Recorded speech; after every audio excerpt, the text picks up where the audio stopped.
magampo kita. O amahan ng mga sakramento sa kiusahan, nga among nadawat magdugang sa panagiho sa uban kanimo, o guban sa among mga kaigsunan, aron samtang nagapaabot kami sa bagong langit o bagong yuta, makakaton kami sa pagpuyo sa panag-uyon sa ubang mga kabuhatan. Kini among ipangayo, pinagi ni Kristo among Ginoo. Ang Ginoo manaa ninyo. Ug manalangin kaninyong Dios nga magkagagahom sa tanan, Amahan, Anak, ug Espiritu Santo.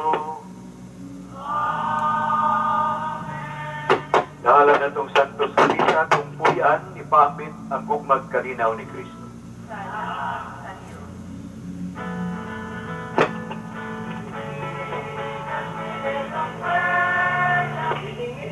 Sana kalabahin mo sa kataptaong kapit, inyong nabati ang santos nga misa, kananukod lahat diri sa Holy Rosary Cathedral Ling de Bayan. O kinigatod sung tatatag sa kapanimalay, pinagis kimanan sa DXDR, tatak RMN de Polog. Ang nagbisa karong buntaga, mga katong talahurong obispo, si Most Reverend Severo si Carmari Didi. Ang atong kauban is Special Events Team, Tag Silumba, sa Master Control, Jingjing Magdayo, kini si Mario Caimingon. Daghang salamat sa inyong pagpaminaw, hangtod sa sunod ito, maing buntag sa tanan. Studio, Tekanawin. Tatak RMN. Ito ang DXDR 981. Ito ang DXDR 981 sa Dipolog City. Basta balita at serbisyo publiko. Tatak RMN. Sa pangalan ng Ama, ng Anak at ng Espiritu Santo. Amen. Mga kapatid at mga magulang, ito na naman ang palatuntunang liwanag at mga sagot katoliko.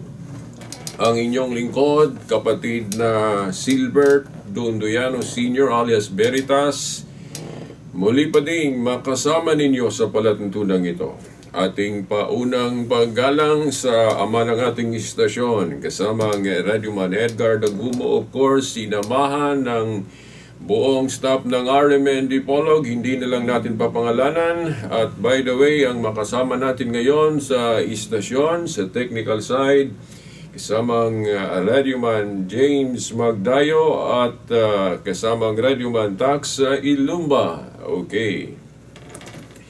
Ngayon, itong kapatid ninyo ay maghahayag sa mga katotohanan, mga paliwanag katoliko tungkol pa din sa paksa na nakatuon o nakapokus tayo. Itong tungkol sa deception o pandaraya na ginawa ng demonyo para tayo hindi magkakaisa tayong mga Kristiyano.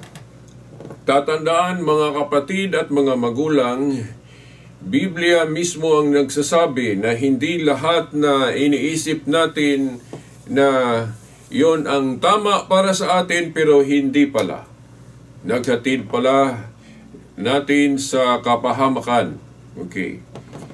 Kung nag-isip ka o tayo na totoo ang pananampalataya na ating kinagisnan o pinapaniwalaan, dapat nating susuriin ito ng mabuti dahil sa nasabi ko na hindi lahat na iniisip natin na ito ang tama pero hindi pala. Huwag nating kakalimutan ang sinabi ni Isaiah sa Isaiah 5:20 na darating ang panahon na may mga taong magbaliktad sa kung ano ang tama o dapat nating paniwalaan. Yung tama, pilit nilang gawing mali at yung mali, pilit nilang gawing tama. Okay. Now, wag nating kakalimutan na kasama sa ating pananampalataya sa Diyos, pananampalatayang Kristiyano ang pagkakaisa. Kaya nga, sa last program natin, tinanong ko sa inyo kung okay ba lang sa inyo ang nangyayari ngayon sa ating mundo na hindi tayo nagkakaisa sa pananampalataya. Meron pang nagsasabi sa akin na, Veritas, mali yung unawa mo na iisa lang ang church na tunay na tinatag ng Panginoong Jesucristo dahil may talata daw ng Biblia na hindi iisa lang. Binanggit daw ang salitang churches o mga simbahan, hindi isang simbahan lang. Okay, ito ang ating tatalakayin muna, no, bago yung pagtuloy natin sa hindi pa natin tapos na paksa. Bakit ba may talata sa Biblia na binanggit ang salitang churches o mga simbahan? Hindi simbahan o isang simbahan. Ito kasi ang ginawang batayan ng isang miyembro sa CCF, yung Christ Commission Fellowship. Hindi ko lang papangalanan ang pangalan niya dito sa ating palatuntunan, pero dapat nating talakayin ito dahil baka yun din, itong paksa din na ito ang ma-encounter ninyo para malaman ninyo kung ano ang paliwanag Katoliko nito. Dahil ang side kasi natin sa paniwalang Katoliko, yung tinatag ni Kristo na simbahan o iglesia, iisa lang. Hindi po marami. Ang ginawang batayan natin, ang dami.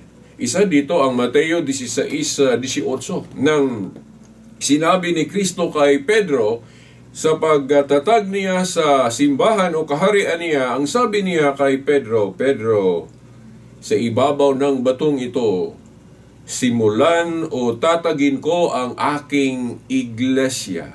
Aking, hindi mga iglesia. Hindi mga iglesia ang sinabi niya. Ang aking iglesia. Singular. Iisa lang. Hindi po marami ang iglesia o simbahan na tinatag ng ating Panginoong Jesucristo. Iisa lang. Pero bakit may mga ilang talata sa Biblia na binanggit ang salitang churches? Churches of Christ, for example. Depende sa salin sa Roma 16:16. Yung ginamit ang salitang mga iglesia ni Kristo o churches of Christ. Plural. Bakit plural? Dahil kung babasahin natin ang Mateo 16:18, pinahiwatig ni Kristo na iisang iglesia o simbahan lang. Pero bakit may talata na sinabing churches o mga simbahan? Mga kapatid at mga magulang, ang churches na binanggit, referring ito sa yung chapters o yung mga, ano ba yun sa Tagalog, yung bahin o mga parts. Ang iglesia o simbahan kasi ng Panginoong Jesucristo, iisa lang. Pero hinahintulad ito sa isang katawan ng tao na iisang tao lang pero may iba't ibang bahagi. Halimbawa, isang bahagi sa isang katawan ng tao ay ang ulo. Di ba? At ang kamay, iba din yung kamay. Okay. Yung paa. Okay. Tiyan. Okay. So, ang isang tao, iisa lang, pero binuo ng mga sangkap. Ito ang ibig sabihin ng Biblia kung bakit iisa lang ang simbahan, pero may mga mabasa tayong salita na binanggit churches. Yung churches na binanggit, yung parts. Bahagi sa iisang iglesia o simbahan. Halimbawa, may simbahan dito tayo sa Dipolo o Diocese of Dipolo. At iba din yung Diocese of Manila. Yung sa Rome. Kapag banggitin natin ito lahat, masabi natin ang salitang churches. Pero hindi po ito ibig sabihin na ibang pananampalataya magkaiba. yung simbahan dito sa Dipolog at yung Catholic Church din sa Manila at Cebu, iisang pananampalataya lang. Hindi po yung mga simbahan na magkaiba ang paniniwala. Dahil salungat ito, kapag unawain ninyo yung churches na binanggit, hindi po nagkakaisa sa pananampalataya. Hindi po ganon. Hindi po ganon. Yung churches na binanggit, referring to ito sa chapters o mga bahagi sa iisang simbahan na sinimula ni Kristo. Na ang simbahang ito, may leader ito, may puno ito, na una, ang pinili ni Kristo ay si San Pedro, yung Vicar of Christ, yung natalakay na natin na paksa, na ang iisang simbahan o iglesia na sinimula ni Kristo ay may vicar siya na pinahiwatig niyang si Pedro. Okay. So, yun. Ang sagot kapag maka-encounter kayo sa objection o tanong na ito, kung bakit may talata sa Biblia na nagsasabing churches o mga simbahan. Ang mga simbahan na tinukoy dito, hindi po ito ibig sabihin na maraming simbahan ang itinatag ni Kristo. Iisa lang. Yung mga simbahan na tinukoy, yung mga localities ito, yung mga chapters, bahagi o kabilang. Dahil ang isang simbahan kasi na tinatag ni Kristo, hindi po ito naka-establish lang sa isang bansa o isang lugar. Naka-establish din ito sa iba-ibang mga lugar dahil universal kasi ang simbahan. Diba? Ibig sabihin, nang na-extend ito, naabot din ito sa ibang mga bansa, so may simbahan na din doon. O may mga converts kasi sa ibang mga lugar, kasi universal kasi. Yun. Hindi po masabi o hindi po dapat unawain itong yung Catholic Church and then yung ibang simbahan naman na hindi naniwala sa Vicar of Christ na yun ang posisyon ng Santo Papa. Hindi po natin masama yung mga simbahan na nag-against o tutol sa iisang simbahan na tinatag ng Panginoong Jesucristo. Dahil bawal kasi ang watak-watak sa pananampalataya o yung pagkabahabahagi. Bawal yun, mga kapatid at mga magulang. So yun, yung churches na binanggit, bahagi iyon sa iisang simbahan na tinukoy ng Biblia o sinimula ni Kristo. Uulitin natin, ang simbahan kasi o iglesia kasi na sinimula ni Kristo, hinahintulad ito sa iisang katawan ng tao. Iisang katawan ng tao pero may mga bahaging magkaiba. Ulo, kamay, tiyan, katawan, paa, mata, okay. Mga bahagi, iba-ibang bahagi na nagsisilbi sa iisang katawan. Yun. Iisang simbahan lang ang itinatag ni Kristo, pero dahil i-extend ito sa iba-ibang lugar, so magamit natin ang salitang plural, Churches of Jesus Christ, na nandun sa Amerika, nandun sa Roma, sa Jerusalem, ano-ano pang mga lugar na naabutan ng iglesia. Hindi po ito unawain na yung mga churches na iba-iba ang sinusunod na pamamahala. Hindi po ganun. Division ito at salungat ito sa aral na tinuro ng Panginoong Jesucristo na walang pagkakaisa. Kaya nga, yung CCF na nakausap ko, dahil ginawa kasi niyang justification yung churches na kabilang daw sila, dahil churches daw ang binanggit sa Biblia. Tama, may mga ilang salita na ginamit ang salitang plural, churches, pero hindi po ito ibig sabihin na ang pamamahala na sinusunod sa mga churches na ito iba-iba. Hindi. Dahil ang sinabi sa Biblia, isang kawan at isang pastol. Sino ba ang pastol na tinukoy? Ang ating Panginoong Jesucristo. At kung sino ang representative niya, ibig sabihin, yung mga churches na binanggit, yung mga simbahan na binanggit, susunod sa pamamahala ng Vicar of Christ. Sino ba ang Vicar of Christ o representative of Christ? Implied ito sa Juan 21:15 hanggang 17 na si Pedro, ang Vicar of Christ. Yung sinabihan ni Kristo, nang paakyat na siya ng langit, Pedro, pakanin mo ang aking mga tupa.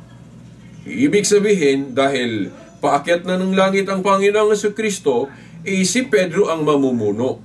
So yung posisyon o tungkulin ni Pedro ang dapat nating pagkakaisahan. So kung ang simbahan mo hindi sumailalim sa pamamahala sa tungkulin ni Pedro na sinusunod ng mga Santo Papa, hindi ito kabilang.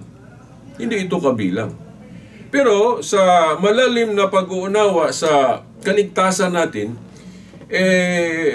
ibang paksa din ito kung may mga hindi Katoliko na mabubuti naman ang mga gawa, hindi lang nila alam ang buong katotohanan na ang simbahang Katoliko, ang original church na sinimula ni Kristo, pwede natin magamit yung argumento ni Saint Ambrose na yung mga hindi Katoliko o hindi napaanib visibly o hindi makikita natin sa loob ng simbahan na Katoliko, pero ang kanilang mga gawa hindi naman masama,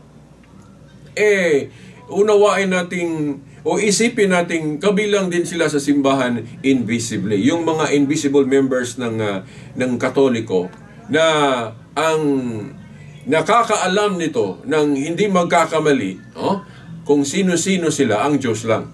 Dahil hindi naman nangangaral ang simbahang Katoliko na dahil nag-claim siya na tunay na iglesia o simbahan, sasabihin na niya na wala nang maligtas sa ibang mga paniwala o ibang mga relihiyon. Depende kasi ito, case-to-case basis. Dahil merong mga nahiwalay sa tunay na simbahan na hindi nila alam na nahiwalay sila sa tunay na simbahan. No? Yung may dialogue dito sa istasyon na explain o napaliwanag ko na ito sa salitang Bisaya. O hanapin nyo lang kung gusto ninyong mapakinggan din sa salitang Bisaya. Especially kung makaintindi kayo sa salitang Bisaya. Natalakay ko na ito. Dahil ang tunay kasi na nalabas sa tunay na simbahan o iglesia ay yung mga nakakaalam sa tunay na simbahan at hindi nagpaanib. Yung mga nasa labas na kahit alam nila na ang simbahang Katoliko ang tunay na simbahan, pero pilit nilang hindi umaanib nito. Hindi sila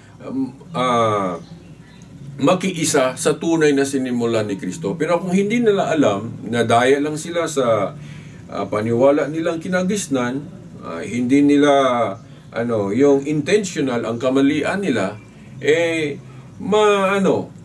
ma-cover sila, mapabilang sila sa mga maligtas sa dasal ng Panginoong Jesucristo na Ama.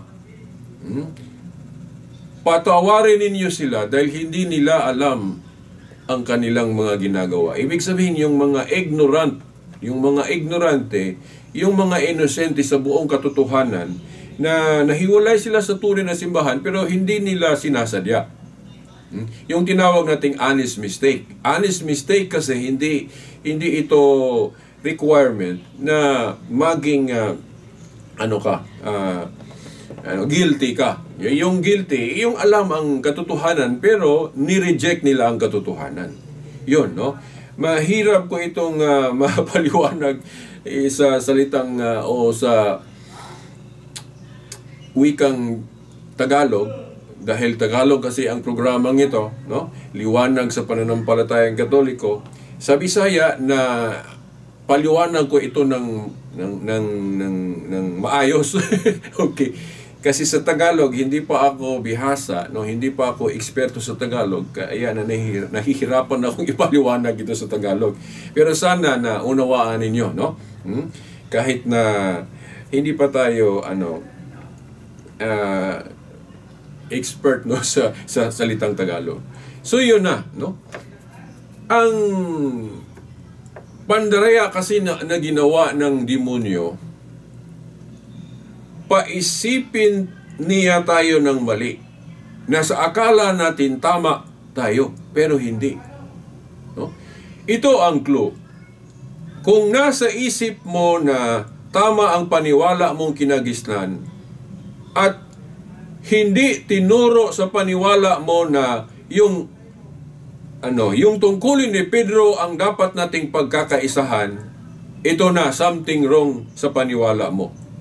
Dahil ang linaw kasi sa Biblia na sa lahat ng mga apostol, kay Apostol Pedro ipinagkatiwala ni Kristo ang pamamahala sa iglesia. Huwag niyong kakalimutan ang batayan ng Katoliko nito.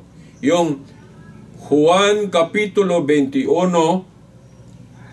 15 hanggang 17. Nang paakyat na si Kristo ng langit, si Pedro ang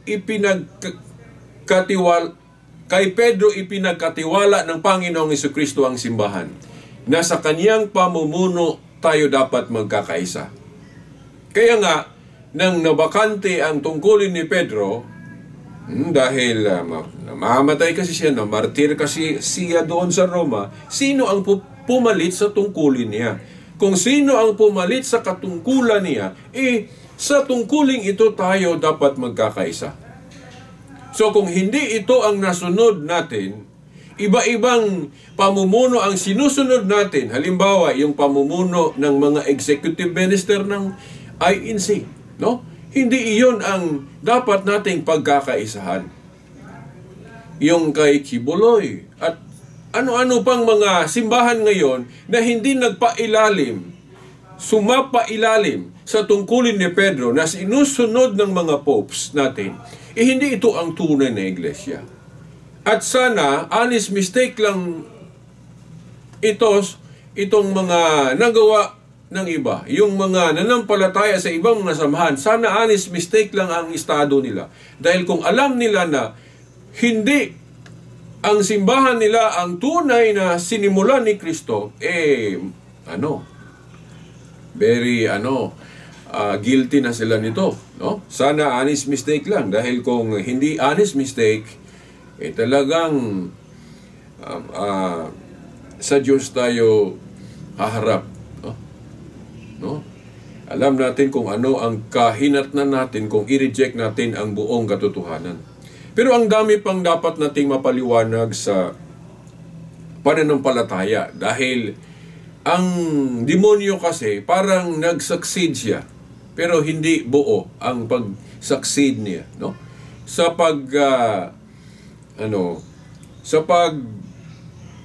Ano ba yun sa Tagalog? Yung paglubog, para hindi maging malinaw ang katotohanan sa ating mga isipan, para tayo hindi magkakaisa.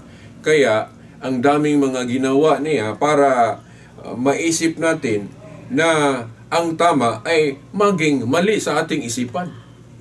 Ako, example, no? Isang living example na noon naisip ko na ang Catholic Church ang nasa lihis na pananampalataya. Pero sa huli nalaman ko na yung inisip ko palang mali, yun pala ang tama. Okay. Kaya nga hindi ko itinuloy ang pag-iwan ko sa Katoliko. At ngayon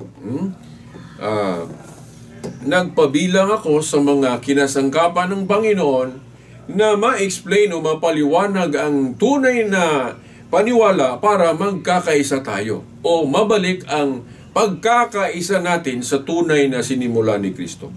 Wala na tayong oras, mga kapatid at mga magulang. Sana itutuloy ninyo ang pagsusuri. Samahan pa rin ninyo ako sa susunod na linggo, no, sa ating palatuntunan. Okay, sa ngalan ng Ama, ng Anak at ng Espiritu Santo. Amen. Tatak RMN.